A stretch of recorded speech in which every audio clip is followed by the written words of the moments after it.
Welcome, welcome, welcome back to another installment of Rooster Fridays with your host, me, Red Rooster Guerilla, right here every Friday, bringing it to you real, bringing you the live OSINT-related news, stuff that I find interesting related to technology, and everything else in between. So we got a lot to cover for you today, and hopefully you find it interesting. But if you do, go ahead, smash that like button below, comment what you think you like most, and don't forget to subscribe.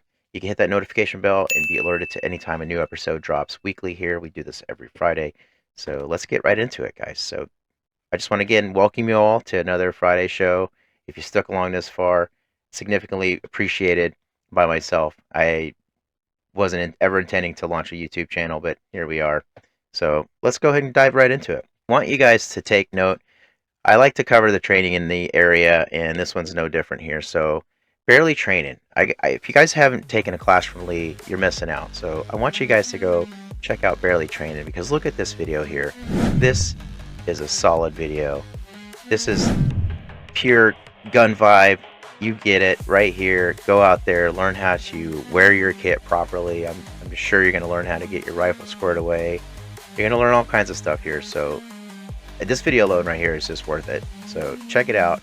Barely Training, man. They're doing some great things here in the county. We've had a chance to take some of their informal courses here when they're doing some CQB level training, which I thought was interesting. But yeah, if you're looking to get squared away on rifle, pistol, you name it, Lee's got you covered. So Barely Training, go ahead and give them a shout. And go ahead and follow them. They're also on Instagram. Go ahead and like their channel. Okay, another thing I wanted to dive right into is this great class I had a chance to take last weekend. I took a class from Change of Behavior. This is a great class, and I took it because I was interested in the land nav portion. And there's not many training academies out there or schools that are out offering specific land nav classes that are from the Spec Ops reconnaissance world. At least none that I'm aware of. So if you're out there, let me know. We'll try to check out your class as well, but this is the one that came up. It fit my schedule, so I dove right in. I found it extremely valuable. You get a lot for the price that you're paying. You know, you're getting training from ex-SEALs here, and this is where the land is put into the sea, air, and land portion of their training. So I had a great time learning how to do everything from orienting your compass to figuring out your declination on the go to navigating a route based on pace count. So one of the things that I think is very interesting and that everyone should be doing is to go find your pace count, get a good idea of what that is, because you can literally navigate with the pace count and a bearing if you know where you're at with a map and a compass. And so going back to the ancient art of paper maps and getting around without GPS, this is a class that can get you squared away there, but also gets you familiar and comfortable dancing around the grid reference system. So there's obviously the different sorts of maps, the different types of navigation you can use, from latitude and longitude to military grid reference systems and everything in between. So this is a class for you if you're interested to learn how to navigate a topographic map over long distances, if you're using that to pass grid reference points or other information like routes. This is what piqued my interest about the class, was having an off-grid capability with ATAC using route planning. Could I actually use an off-grid without even the mesh node, but if I had to push my position with a mesh network, I could, but I wouldn't have to leave it consistently on. I could surface, get my traffic out, shut everything back down, and still be able to navigate large swaths of terrain between other members in a very covert fashion, in an off-grid fashion, without a server. So if you're interested in that stuff, we got a class coming up September 20th, Intro to Off-Grid Communications, so I just want to plug that. I found the class interesting. We did a lot more than just land nav. Obviously, it's a very strenuous class. It's a very physically demanding course. You've seen my channel, or if you've seen videos of me before, I cover what's in my ruck. So this was my ruck. This is my truck ruck. So as mentioned, if George Washington came to my door, asked if I was ready to go, this would be the bag I'm taking, because this has everything I need for 3 days in the field without food or water. I mean, I'm taking water, but you know what I mean. To survive 3 days unaided in the field with a sleep system. And I packed light here, so I took the majority of things I keep in that bag. I have my helmet for my nods ready to go on top of that because it works in conjunction with my TAPS rig. So basically, long story short, I have a quick ready to go Minuteman kit. So I have my box, which is my war box. That's if I was going on deployment, I'd grab that and I would go. And then I have my ruck, which is, as mentioned, has my 3-day field kit, everything in there. We could do another video in the future, but that in conjunction with TAPS rigs, where most of the magazines would be sitting. Plus, there's sustainment in the TAPS rig itself. So between that system, I can literally don this ruck over my TAPS rig and grab my box and be ready for deployment for however long. At least that's what I tell myself. So that's my Minuteman kit. Tell me yours. What is your Minuteman kit in the comments below? What do you have ready to go? If George Washington came to your door today and said, "We're leaving, bring what you got," could you do that? I have an answer. I could say, yeah, I'll meet you out there in a minute. Let me grab my box, TAPS rig, and throw my ruck on, and we're good. So anyway, all that to say is I wanted to challenge myself, test myself with that ruck and that idea in mind. Could you navigate large portions of terrain for a few days? And that's what we did. We basically learned to navigate and plan our routes with some cool pro tips in between. So if you're interested in that Special Forces, Navy SEAL lingo or process of doing things, then they got you figured out. They got you sorted out there. Change of behavior. It's a class. I'm not sure if they're going to be offering this one again anytime soon, but I think it was mentioned there might be a winter class. So if you're interested, check it out. It's really, really cool. We did some rappelling. We did some MRE eating. We did some navigation, some basic patrolling, and we learned some fundamentals of tracking. So it's not a firearms class, and this is kind of the point I wanted to talk about with training like this. Is it's not all firearms training. Every good guerrilla out there should have a lot under their tool belt. So it's not just going out there to learn how to change your mags under situations or even pie a corner in CQB classes. These are all parts of it. But if you want to be the well-rounded guerrilla, then you're going to need to learn tactics. You're going to need to learn sustainability. You're going to need to learn logistics. You're going to need to learn how to survive in the wilderness or the mountains.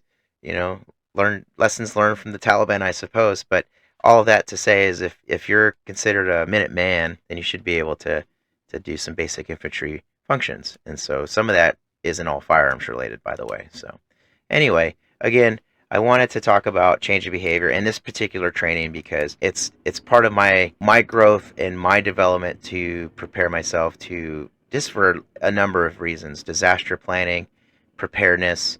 I can use this for my radio training. So being able to navigate, not only with lat long positions, there's a whole swath of things you can do with this level of knowledge. Search and rescue functions, being able to track or being able to lead people to an area, finding somebody that's stranded or lost in the woods. This is some key training here, some key skills you would need to know before venturing off into the woods without trails or anything to support you. With hopefully you'd have a map and a compass, but you also need to know how to get around a map and a compass. It's not straightforward if you don't know what you're looking at, especially, and I hate to say it, this newer generation with GPS and cell phone.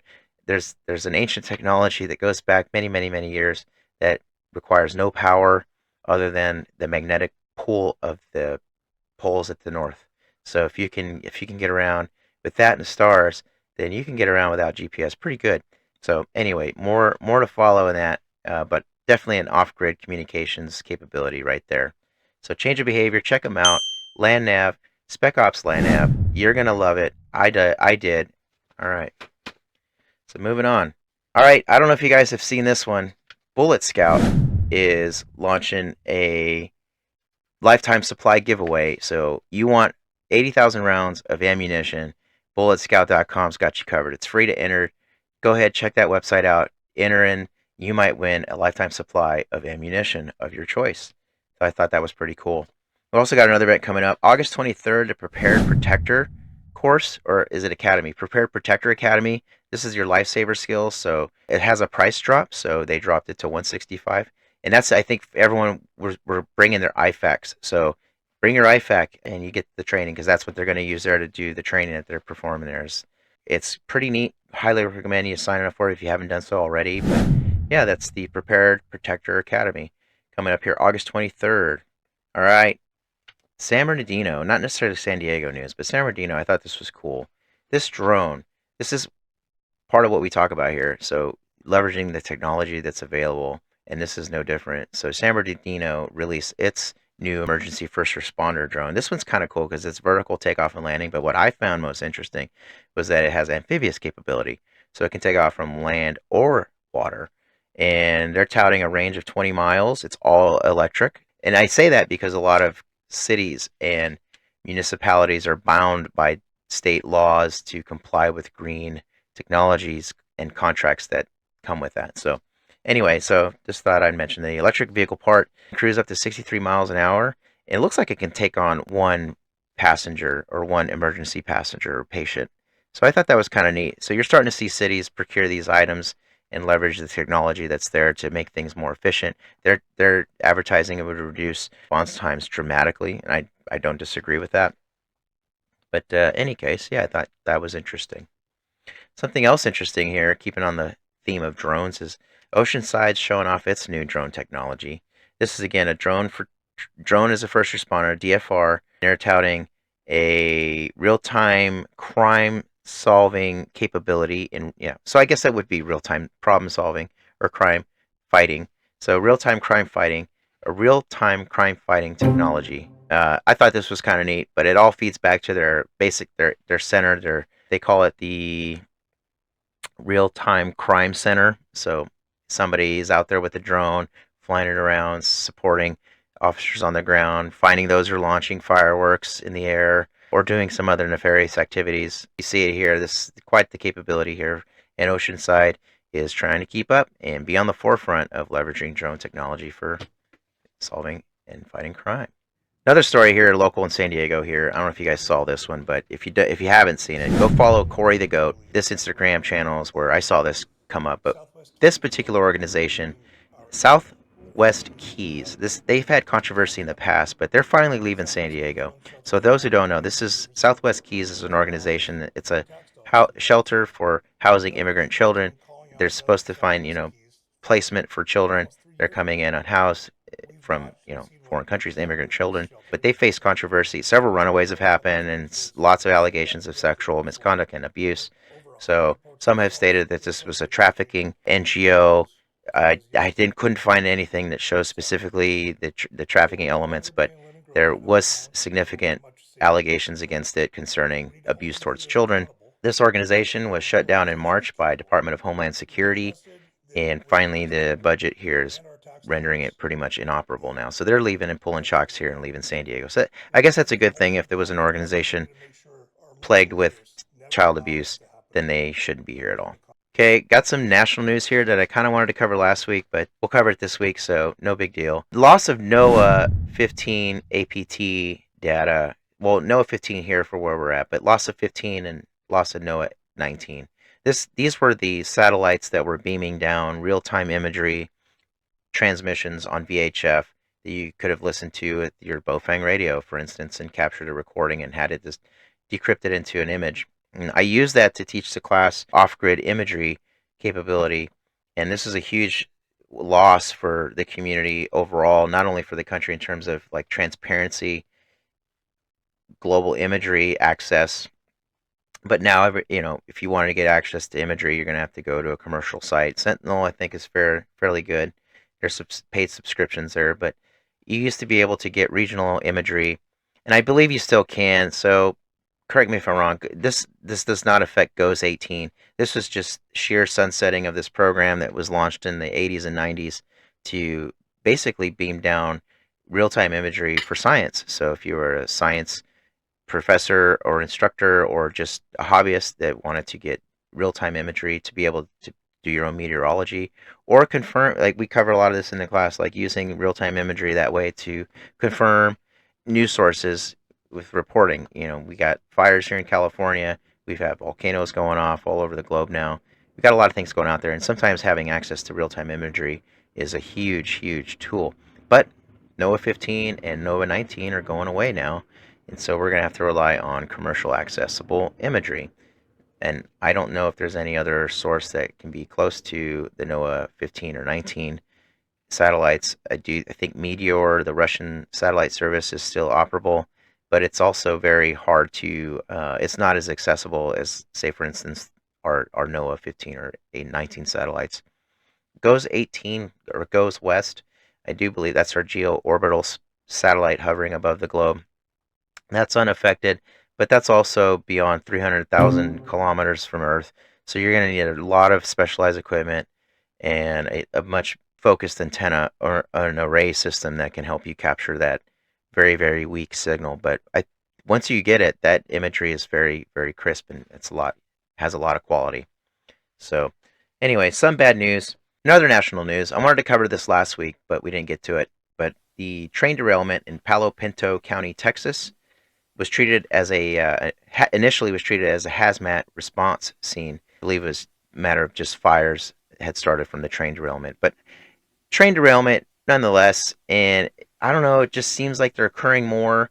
But I do want to talk a little bit more about this because, for instance, they said they treated this as a hazmat response, most likely to the Palestine, Ohio derailment a couple years ago. But it brings to mind, I want to highlight something like this here to have in your home. If you're around these train stations, having a hazmat response emergency guide like this. This is 2024's, but I'm sure it's very inexpensive. Can be found on any affiliate or retailer online, or you can probably find them anywhere, really, at a government office somewhere. But they're very accessible. They're easy to find. But it's a response book and a guide for every hazmat or toxic chemical that would more or less be transported across nationally on our rail system. So that way you have at least some resources in your back pocket that would enable you to respond or be much more better prepared for these derailments, which stats show about 1,300 a year occur. So that's about 3 derailings a day. So 1,300 derailments occur in the United States a year. So I didn't know that was a very alarming number to me, but there you go. So be prepared. All right, moving along here, trying to keep this short. So U.S. Customs Enforcement Agency, or is it ICE, the U.S. Immigration and Customs Enforcement, ICE, sent out a notice of intent, I think back on August 6th, for plans to negotiate and award a non-competitive purchase order for licenses to 2 systems developed by Bi-Square Technologies. One was called the Inmate Recognition and Identification System. The other was the Mobile Offender Recognition and Information System, MORIS. So they're saying it would allow officers to carry out real-time identity verification virtually anywhere in the country while maintaining a database for biometric data on millions of immigrants. Of course, it's brought in under the guise of safety for illegal immigration. We got God knows who crossing the border. Terrorists, have been stopped. So yes, there's a purpose here for this level of engagement. However, after the problem's over, we're often left with these tools that are used in other situations. If you catch what I'm getting at. Same argument is made for ALPRS, automatic license plate reader systems, or better known as flock cameras. So surveillance continues to grow in this country, and here we're seeing it where it's being employed now and being sought out for contracts. So more to follow. Okay, this one was an interesting one here. August 6th, Tom Artyom Alexandrovich, if I got that name correct, a senior Israeli cybersecurity official, was arrested in Henderson, Nevada during an undercover internet crimes against children operation. So he was booked on charges for luring a minor for a sex act, which faces 10 years in federal prison.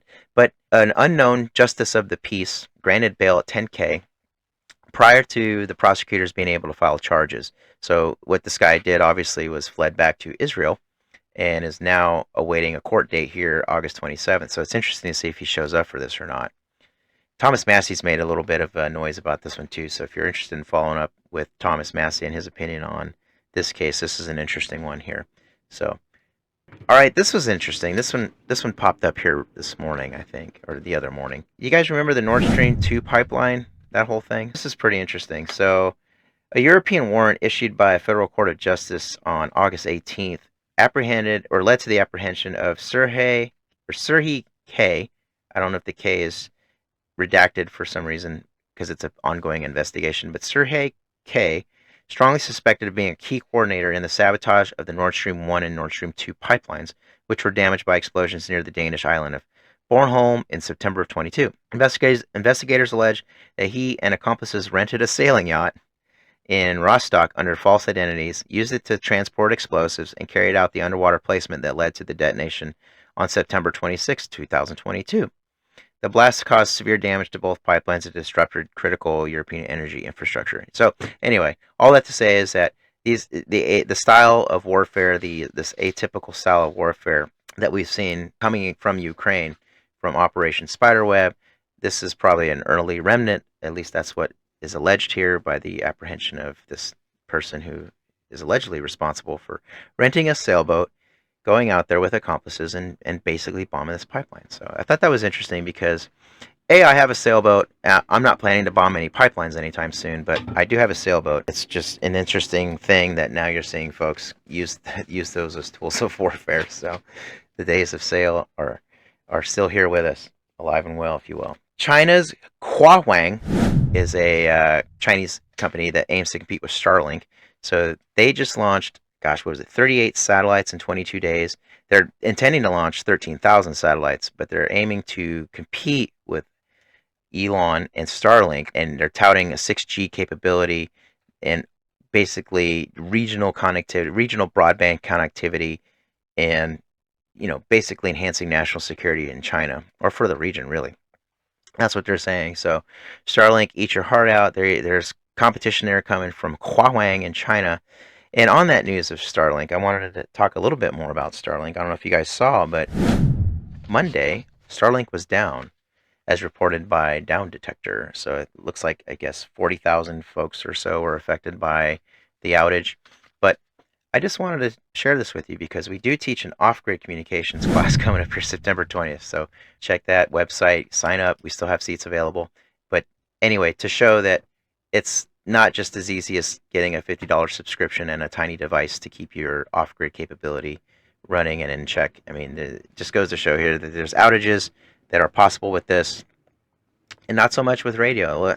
HF radio is king here. There's no satellites required. This works purely off power and the electromagnetic spectrum. So HF radio is king in this regard, and it doesn't go down in that way. And there's no subscriptions to pay. But I thought that was interesting that Monday we lost a little bit of Starlink for quite some time, but in conjunction with the news coming out of Huawei with the Chinese competitors. So could have been some cyber shenanigans, if you will. Who knows? All right, guys, that's going to do it here for me. If you like what you're getting, if you like the show, go ahead, give me a like, comment below what you want to hear about, what topics do you find interesting, and don't forget to like, share, subscribe, all that good stuff. We got some events coming up as mentioned, so don't forget, check out Intro to Off-Grid Communications coming up September 20th in El Cajon at Cargo. We still got spots open for that. It's not a ham class, okay? You're going to get folks out there that says, why would you need to go to a class to learn how to use ham radios? It's not that. It's not that at all. We're learning how to become our own information resource using the tools that are commercially available without having to subscribe or sign up for any database, registry, for any price for anything. You're simply accessing the things that are available to us, and we're learning how to do that in a way that makes us an asset to our community by sharing what could be potentially real world intelligence. So that's what you're getting in a class like this, and at a good price, mind you. You also walk out with a radio, and if you add the additional LilyGo Mesh radio, you also can walk out ready to go and be ready to join in on the Mesh Network channel, RoosterNet. We have open right now, so get on there right now. Do your radio checks on Mesh. So we have a private encrypted channel. It's on Mesh. It's protected by AES 256-bit encryption. It's live right now, so if you can get there, if you've been an alumni for that, go ahead, send me a shout out. Again, Mesh Network, it's taking over.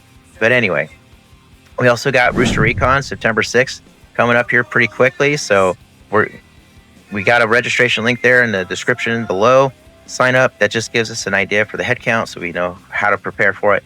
But come out there and come get some reps and sets on the radio. It's a lot harder than you think if you haven't used the radio. So get out there, practice with others, and learn how to put together a comms plan, use the comms plan. We're going to be doing some other fun things, hopefully get our drones in the air and start doing some targeting that way. But all that to say is, come out there, just have some fun. We're going to be out there in the morning, so it'd be nice and cool. Get some good, like I said, reps and sets with the radio. But again, I don't really have much more to go on this show for you, so I hope you liked it. I hope you got some fun things to go into the weekend with. Again, get your libation of choice. And yeah, we'll see you here next Friday. All right, guys, Roosters out. Peace.